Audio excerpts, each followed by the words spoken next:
सुप्रभात सभी को। सुप्रभात सुप्रभात। तो प्यारे बच्चों, आज हम अपने हिंदी विषय के आज के अपने तासिका में व्याकरण का बड़ा ही महत्वपूर्ण सदैव प्रश्न पत्र में पूछा जाता है कि लिंग परिवर्तन, यानी इस पर एक या दो शब्द आपको अवश्य प्रश्न पत्र में नज़र ही आते हैं।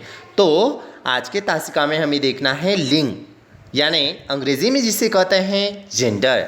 अब हिंदी में लिंगों के भेद कितने होते हैं, लिंग भेद कैसे पहचानना है, लिंग परिवर्तन कैसे करना है, आओ तो ज़रा देखते हैं विस्तार से। लिंग, जेंडर। बच्चों, हिंदी भाषा में लिंग के दो भेद होते हैं। पहला भेद स्त्रीलिंग और दूसरा पुल्लिंग। स्त्रीलिंग और पुल्लिंग। हिंदी भाषा में लिंग भेद केवल स्त्रीलिंग अथवा पुल्लिंग के आधार पर कर लेना संभव नहीं, क्योंकि हिंदी भाषा में कई ऐसे प्राणी अथवा प्राणीवाचक शब्द हैं जो नित्य पुल्लिंग या नित्य स्त्रीलिंग होते हैं। कुछ शब्द ऐसे जो स्त्रीलिंग और पुल्लिंग दोनों माने जाते हैं। अतः हिंदी भाषा में लिंग निर्धारण शब्द के अर्थ और रूप के आधार पर किया जाता है।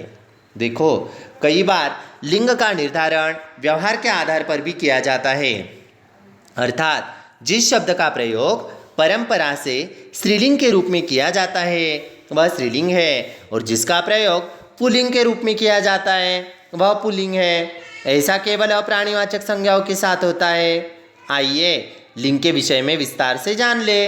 नित्य स्त्रीलिंगी नजर आने वाले शब्द, आखिरकार ऐसे कौन से शब्द हैं जो नित्य स्त्रीलिंगी नजर आते हैं? कुछ शब्द हमेशा स्त्रीलिंग के रूप में प्रयुक्त होते हैं, आपको भी पता है, जैसे लोमड़ी, गिलहरी, मक्खी, मछली, छिपकली, कोयल, तितली, मैना, मकड़ी, यानी ये सभी शब्द स्त्रीलिंगी रूप में प्रयुक्त होते हैं।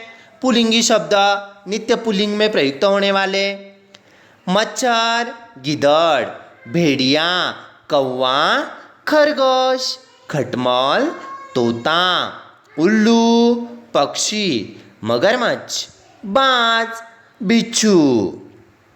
बच्चों, हम अपने दैनिक जीवन में कुछ ऐसे शब्दों का प्रयोग करते हैं जो उचित तो होते हैं, परंतु जब भाषा की दृष्टि से देखा जाता है ना, उनका लिंग परिवर्तन किया जाता है, तब हम सोच में डूब जाते हैं कि आखिर मच्छर का लिंग परिवर्तन कैसे हो सकता है, खरगोश का लिंग परिवर्तन कैसे बताया जा सकता है। इसी परेशानी से बचने के लिए हिंदी भाषा में कुछ नियम बने हैं जिनके आधार पर हम ऐसे शब्दों का भी लिंग भेद अथवा लिंग परिवर्तन आसानी से कर सकते हैं।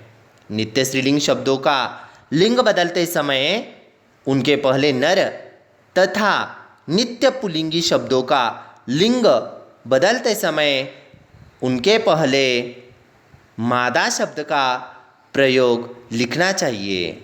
मक्खी, नर मक्खी, मच्छर, मादा मच्छर, लोमड़ी, नर लोमड़ी, गिद्धड़, मादा गिद्धड़। बच्चों, अब स्त्रीलिंगों की और पुल्लिंगों की पहचान कैसी करनी है? सबसे पहले देखते हैं पुल्लिंग की पहचान। जैसे पर्वतों के नाम, सागरों के नाम, देशों के नाम, पेड़ों के नाम। हम कहते हैं ना, हिमालय, विंध्याचल, आल्प्स, एंडीज, सागर, प्रशांत महासागर, बड़ी है कहते हैं क्या? हिंद महासागर, अरब महासागर, अमेरिका, इंग्लैंड, भारत, फ्रांस, यानी देशों के नाम पुल्लिंग में। पेड़ों के नाम भी जैसे जामुन, बरगद, नीम, पीपल, अमरूद, लेकिन अपवाद रूप में इमली का पेड़, इमली, नारंगी का पेड़ अपवाद है यहाँ पर। ठीक इसी तरह बच्चों, नित्य पुल्लिंगी रूप में आने वाले यहाँ पर मार्च, अप्रैल, आषाढ़, ज्येष्ठ, कार्तिक। धातुओं के नाम बस चांदी स्त्रीलिंग में आएगी, पीतल, तांबा, कांस्य, लोहा, सोना पुल्लिंग में आएगा। नक्षत्रों के नाम, रत्नों के नाम, शरीर के अंगों के नाम, दिनों के नाम यहाँ पर किस में आएंगे बच्चों? पुल्लिंग में आएंगे। अब स्त्रीलिंग की पहचान, जैसे नदियों के नाम, अनेक नदियां हैं। हम कहते हैं ना, गंगा नदी पावनता का प्रतीक मानी जाती है, पवित्रता का प्रतीक मानी जाती है। इसी तरह भाषाओं के नाम, हिंदी, मराठी, संस्कृत, गुजराती, अंग्रेजी, तमिल, जर्मन आदि। देवनागरी, रोमन, गुरुमुखी लिपियाँ। पूर्णिमा, अमावस्या, एकादशी, अवधि, ब्रज, मगही बोलियाँ। कटोरी, थाली, चम्मच, कलची और छलनी। गर्दन, कमर, जीभ, उंगली, छाती, आँख, यानी शरीर के कुछ अंगों के नाम भी बच्चों यहाँ पर स्त्रीलिंग में आते हैं। इनके अतिरिक्त क्या है? इनके अतिरिक्त जिन शब्दों के अंत में आई, ता, नी, आवट, आहट, ई, री, आनी, आस, या, इमा आदि प्रत्यय जुड़े होते हैं, वे भी स्त्रीलिंग होते हैं। जैसे आई, लड़ाई, धुलाई, कड़ाई, मिठाई, चिकनाई। ता, निकटता, सुंदरता, मधुरता, एकता, मनुष्यता। जापानी, चटनी, छलनी, कथनी, करनी। आवट, बनावट, सजावट, लिखावट, थकावट, घबराहट, सरसराहट, मुस्कुराहट। ई, लकड़ी, खिड़की, गर्मी, सर्दी, मजदूरी आदि। री, बकरी, परी, आनी, देवरानी, जेठानी, नौकरानी।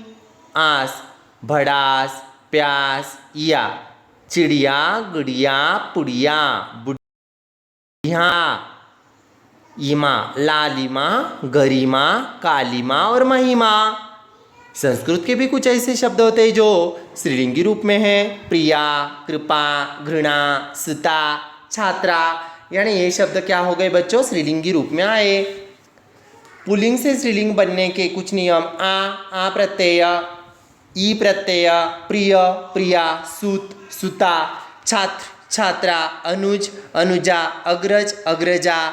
इसी तरह ई बड़ा ई प्रत्यय लगाइए। लड़का, लड़की, भड़का, भड़की, नाना, नानी, पुत्र, पुत्री, पहाड़, पहाड़ी, पहाड़, पहाड़ी। महोदय, महोदया, आचार्य, आचार्या आ प्रत्यय है। वृद्ध, वृद्धा, मूर्ख, मूर्खा, भौदीय, भौदिया, भौदीय, भौदया।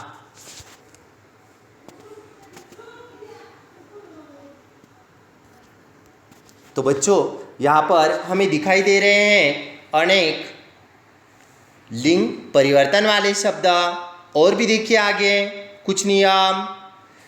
कुछ या प्रत्यय लगाकर चिड़ा, चिड़िया, बूढ़ा, बुढ़िया, चूहा, चुहिया, बेटा, बिटिया, बेटा, बिटिया, मोर, मोरनी, भील, भिलनी, सिंह, सिंहणी। इन प्रत्यय नाती, नातिन, मालिक, मालकिन, कहार, कहारिन।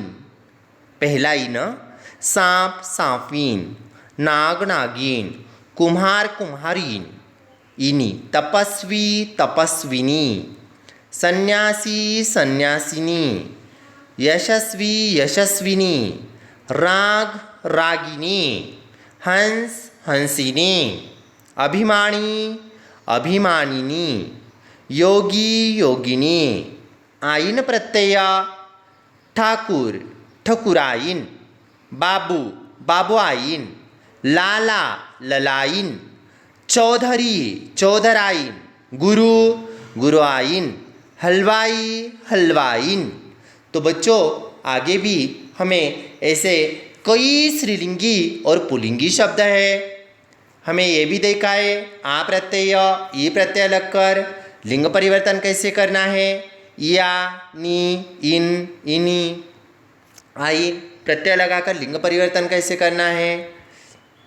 इसी के साथ साथ ता, नी, आवट, आहट, ई, री, आनी, आस, या आदि प्रत्यय वाले शब्द स्त्रीलिंगी होते हैं। स्त्रीलिंगी शब्दों की पहचान। नदी, भाषा, लिपि, बोली, बर्तन आदि यहाँ स्त्रीलिंगी होते हैं। पर्वतों के नाम, सागरों के नाम, देशों के नाम, पेड़ों के नाम, पुल्लिंगी होते हैं। तो बच्चों, उम्मीद करता हूँ आप सभी को लिंग परिवर्तन यह पाठ्यांश व्याकरण का समझ में आया होगा। मिलते हैं हिंदी विषय के अगले तासिका में व्याकरण का कोई नया घटक लेकर। सभी से उम्मीद है कि सभी ने लिंग परिवर्तन का चार्ट सुंदर अक्षरों में बनाना है और तुरंत भेज देना है। चलो बच्चों, मिलते हैं अगले तासिका में। धन्यवाद।